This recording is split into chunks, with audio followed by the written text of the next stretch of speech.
আত্মহত্যা কিন্তু ইটসেলফ কোনো রোগ না। এটা একটা সিম্পটম। কিন্তু এই রোগটা এই সিম্পটমটা অনেক রোগের লক্ষণ হিসেবে দেখা দিতে পারে। এবং 95% ক্ষেত্রে দেখা যায় যখন কোনো ব্যক্তি আত্মহত্যা করেন, সেই 95% ক্ষেত্রে সে ওই মুহূর্তে আত্মহত্যা করার মুহূর্তে সে কোনো না কোনো মানসিক রোগে ভুগে আসলে। কাজেই সেই সেন্সে এরা পেশেন্ট। কিন্তু আত্মহত্যা ইটসেলফ কোনো রোগ না। এটা হচ্ছে একটা সিম্পটম। এবং এটা যদি আমরা আগে থেকে আইডেন্টিফাই করতে পারি রোগটাকে এবং এই লক্ষণের তীব্রতাটাকে, এটা কিন্তু প্রিভেন্ট করা সম্ভব। এই যে আত্মহত্যা এমন একটা জিনিস বা এমন একটা সিম্পটম যাকে আমরা খুব ইজিলি সচেতনতার মাধ্যমে, আগে থেকে রোগীকে খেয়াল করার মাধ্যমে, আমার পার্টনারকে খেয়াল করার মাধ্যমে, আমার ফ্যামিলি মেম্বারকে খেয়াল করার মাধ্যমে যে ভালনারেবল আত্মহত্যা করার জন্য, তাকে কিন্তু আমরা আত্মহত্যা থেকে মুক্ত করতে পারি, আত্মহত্যা প্রিভেন্ট করতে পারি। কারণ একবার যদি আত্মহত্যা সাকসেসফুল হয়ে যায় তখন কিন্তু নো রিটার্ন, আর কিন্তু ফিরিয়ে আনা সম্ভব না।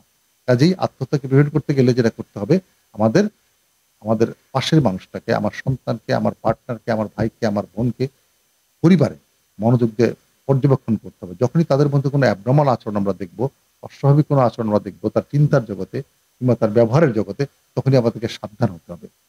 কারণ ওই যে বললাম, প্রত্যেকটা আত্মহত্যা রোগীর আত্মহত্যার পেছনে একটা গল্প থাকে। সেই গল্পটা অবশ্যই সুখকর গল্প না। সে হয়তো কোনো ডিপ্রেসড কিংবা এমন চাপ, যেই চাপ সে নিতে পারছে না। ফলে তার কাছে বোঝার মতো মনে হচ্ছে। সেই বোঝা থেকে মুক্তি চাচ্ছে, কিন্তু সে মুক্তি পাচ্ছে না।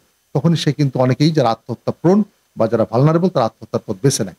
কাজেই আমি যদি এই গল্পটাকে চেঞ্জ করে দিতে পারি, অর্থাৎ এই আখ্যানটাকে আমি একটু ভিন্ন দৃষ্টিভঙ্গি থেকে তার কাছে উপস্থাপন করতে পারি যে জীবন মানে এরকম না যে শুধু চাপ নেওয়া, কিংবা এই চাপের মধ্যে মোকাবেলা করার মধ্যে একটা আনন্দ আছে।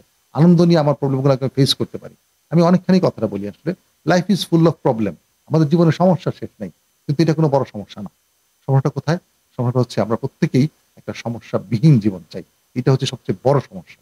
কিন্তু পৃথিবীতে কোনোদিন সমস্যাবিহীন বিহীন সরি এডিট করে দিন।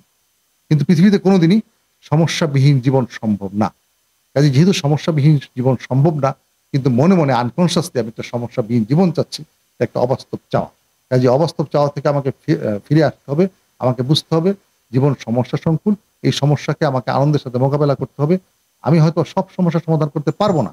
কিন্তু আমি যে যুদ্ধটা করলাম, সমস্যা সমাধানের চেষ্টা করলাম, এটি হচ্ছে আমার জন্য বিরাট সাকসেস।